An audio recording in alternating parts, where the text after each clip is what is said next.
Hi everyone, welcome to Conquer Autism TV. First of all, I want to apologize for the long delay in making this video. I have been pretty busy lately, but I haven't forgotten that I have this channel set up and that I need to keep on making videos. So if you're one of those persons that, after some time thought probably this guy is done or whatever, no, I'm still here, okay? I just I just have my head on so many things going on. But I said enough is enough. It's time to continue with this channel because the purpose of this channel is to help you as the caregiver, as the dad, as the mom, as the brother, whatever it is that you are to a person who has autism. Let's call you the angel for that person, okay? All right. First things first, today's topic, what to do with your child's autistic diagnosis. Okay, as a reminder, I'm not a doctor, therapist, nutritionist or anything like that. I'm just a dad with over 21 years of experience taking care of my autistic son. Okay, now the information I'm about to give you, if I look up, is because I'm reading from my computer, okay? So it's not because I have something weird with me. Okay, so this info applies if you live in the state of California. I don't know how other states deal with their residents with autism. And of course, what I'm telling you is not meant to be used as professional advice. This is based on my personal experience. So if you want to go ahead and use this information, use it at your own discretion. And of course, I'm not responsible for the results you may get. But, this can help you in your journey. All right, so recommendations. Get the paperwork for the diagnosis and accept the diagnosis. My experience with my son's personal care physician, psychiatrist, and psychologist, I would say was somewhat confusing, but it shed some light into whatever was going on with my son. I remember that I went to my primary care physician and he didn't know what was going on with my son. But he recommended that I get him evaluated by a school psychologist, due to his age. But I don't know why, for some odd reason, I decided to take him to a psychiatrist. And the psychiatrist was nice. And then he told me, you know what? Whatever is going on here, it's not my specialty, he said. Take him to a psychologist. And then I was like, oh my God, this is the same thing that my son's primary care physician said. Okay, fine, I'll take him. So I took him to a school psychologist. And I remember they did, I think it was a basic health test. It was not very elaborate, but it was a test on the areas of playing, with blocks, with puzzles. And I even remember they did a hearing test sound. Sorry, my English is not well, so if I make sense to me, that's enough. So they did a hearing test, and they did a few other things. And then I remember the school psychologist gave me some paperwork, and he said, "Look, in my professional opinion, I feel, if I remember right, that was how he phrased the diagnosis. I feel that he has autism, and therefore a school intervention should start immediately.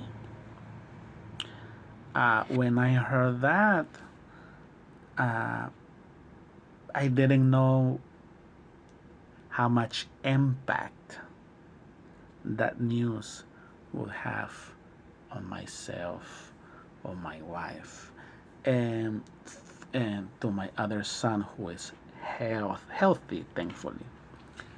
But I did as told.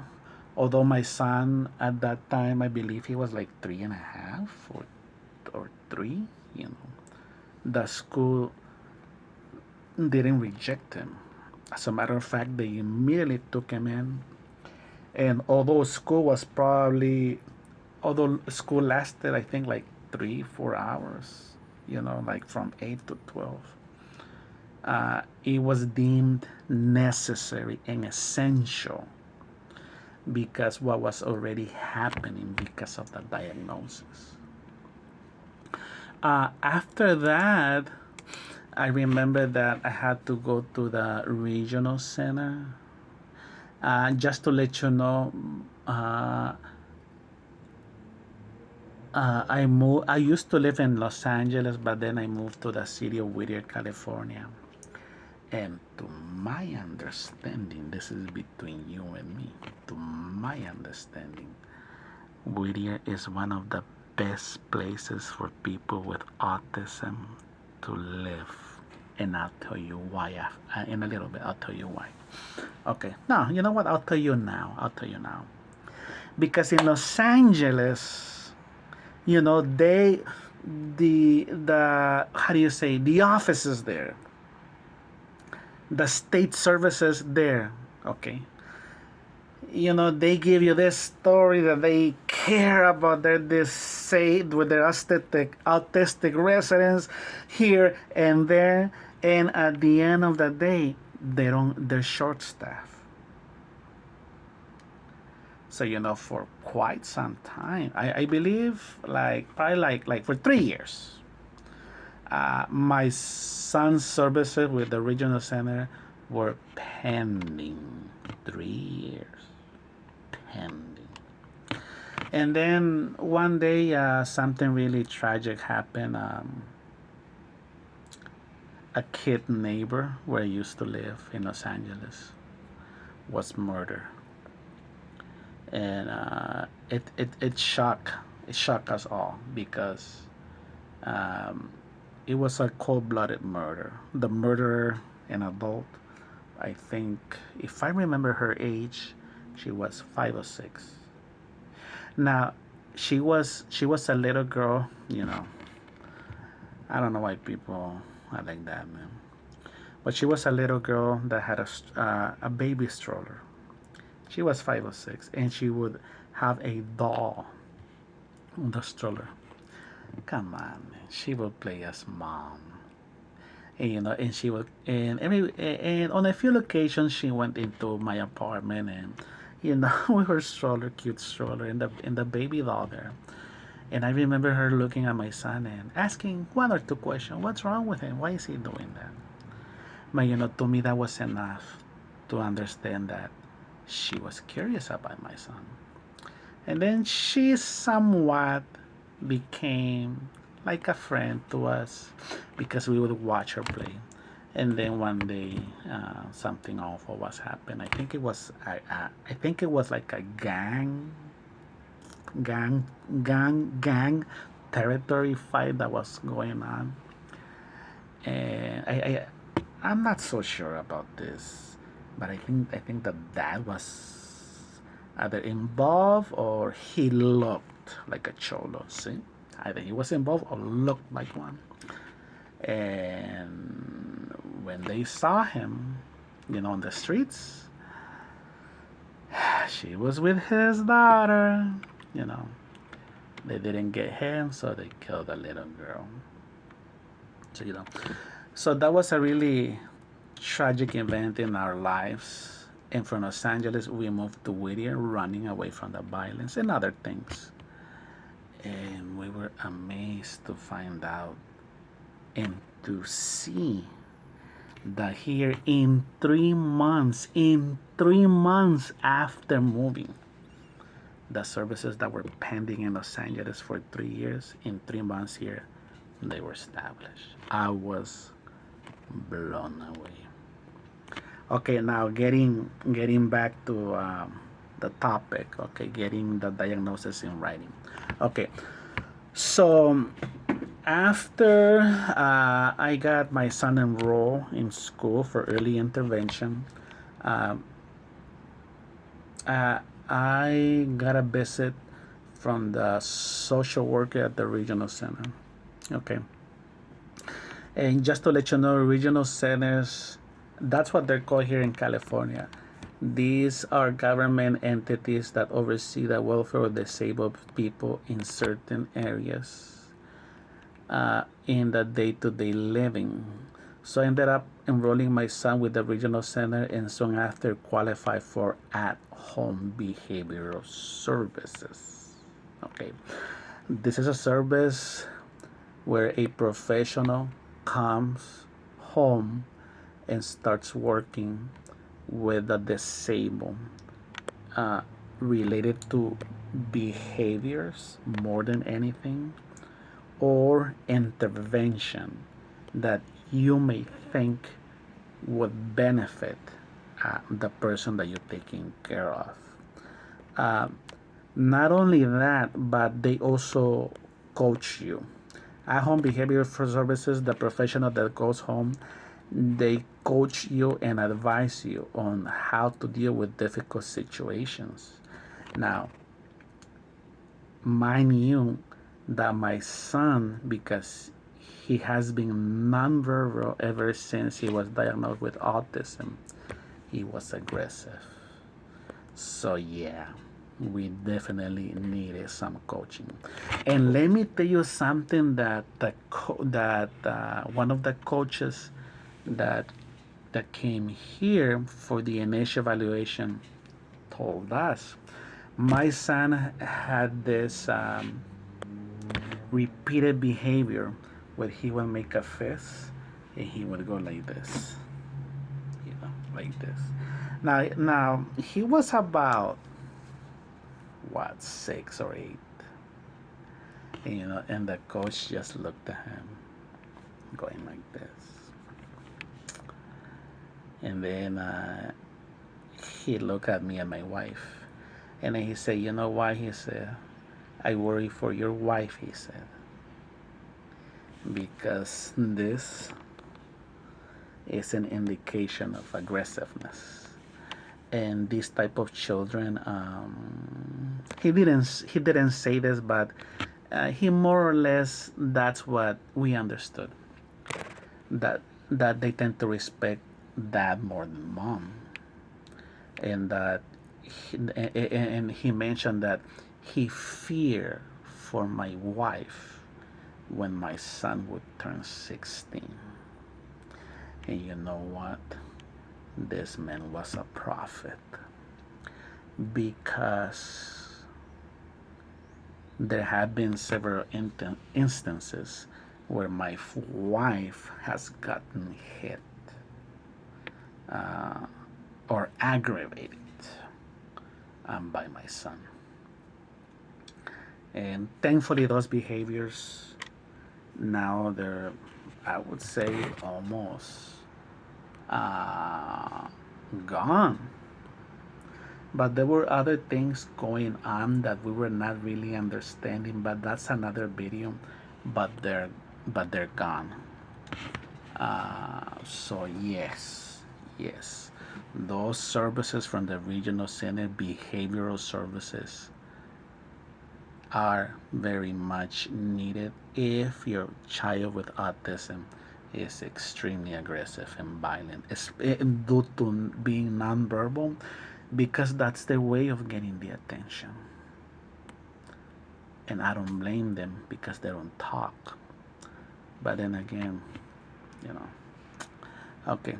Now there are other services. Another one is called in-home support services. Now this is the mindset in California. This is the mindset in California, okay, when it comes to in-home support services, okay. To my understanding, uh, autism falls under a category of disability where the state will pay a relative of the disabled person, okay, so that the relative is paid for how do you say, it's paid for services that will help the disabled individual, because the state thinks, look, if we pay a third party agency to do that, and when it comes to services, it all comes down to money, okay. So they're like, instead of paying, a lot to have this autistic individual be in a home where they specialize with people like him, let's pay their relatives. Let's pay, for example, mom, because mom doesn't have a job. She's at home mom, so let's pay her, and that way,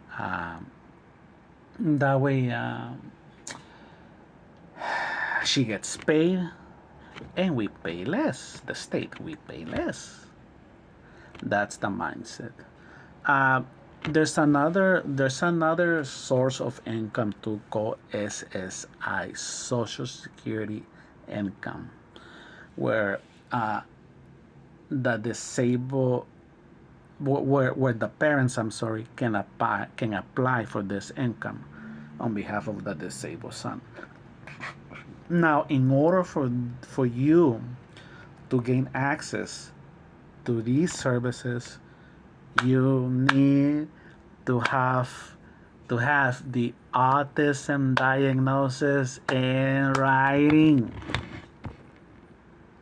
You cannot go there without documentation and request these services, because what these people think is that it's your opinion. You're not a professional. Who are you to just go there and demand? You need to have this type of paperwork in writing and take it. And with that, they will listen, and the doors will open up for you. Okay.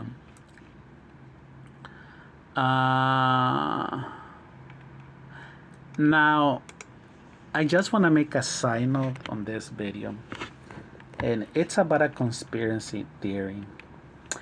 But before I go into it, let me tell you the downside of the in-home support services. Okay. Like, for example, the upside is that you get paid a lot of money.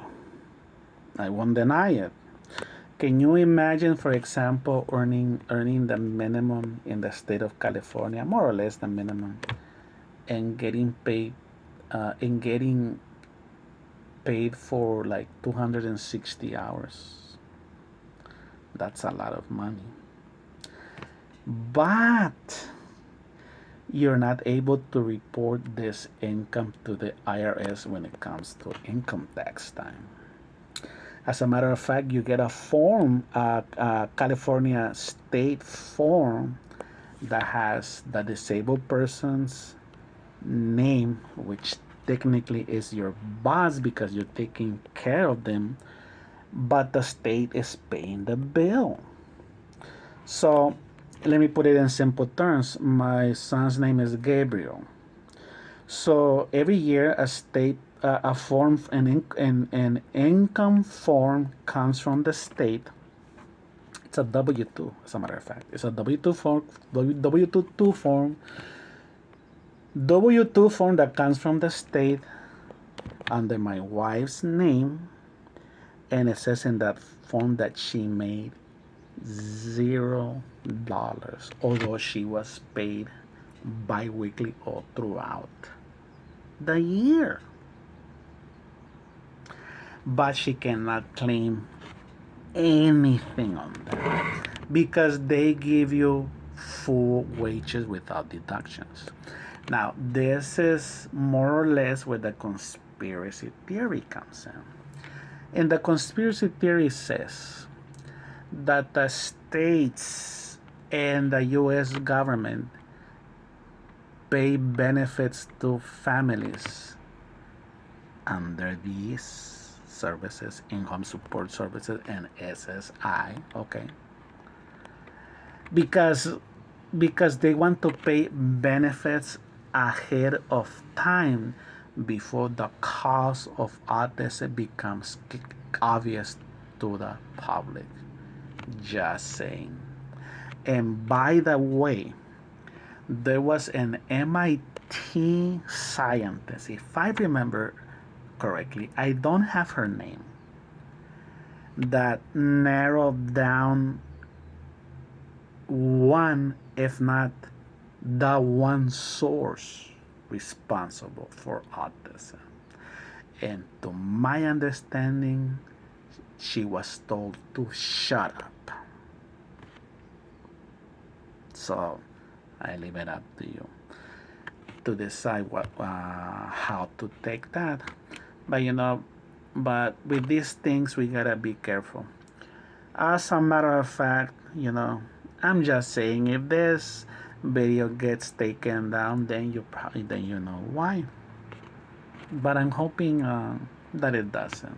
I don't see why, because there are videos about her and autism on YouTube. I don't have her name on top of my head, unfortunately. But yeah, that's the reason why they're paying SSI to families, and they're paying, at least in the state of California, in-home support services full wages without deductions that you cannot claim when it comes time for income tax. Okay? Well, and with this note, I end this video. Remember, get everything in writing so you can go to the regional center, so you can request SSI, so you can request in-home support services. I'm talking about the state of California. And you can use all these income sources, all these services available to your son and to you, to have a much more easier time moving forward, because you will need this money. Trust me, with so many appointments coming up once the diagnosis is made, with so many school meetings coming up, you name it, with going here, going there, you will need this income, and the government and the state agencies know this. So take advantage of it. Get the documentation, get the diagnosis in writing, and I hope that with this positive note, I leave you hoping the best for you, for your son, for your daughter, whoever it is that you're taking care of, because this is not easy. But I am here to support you, as other YouTubers here are on this journey that often ends up being a long journey. As me, 21 years, my son is an adult now, and the autism is still going. It has gotten better, but it is ongoing. But we can do it, okay? We can do it. If you have any questions, throw me a comment. I ask you that you please like and subscribe, because this helps this channel grow. And I hope this video has been really informative. And thank you. God bless you for watching this video.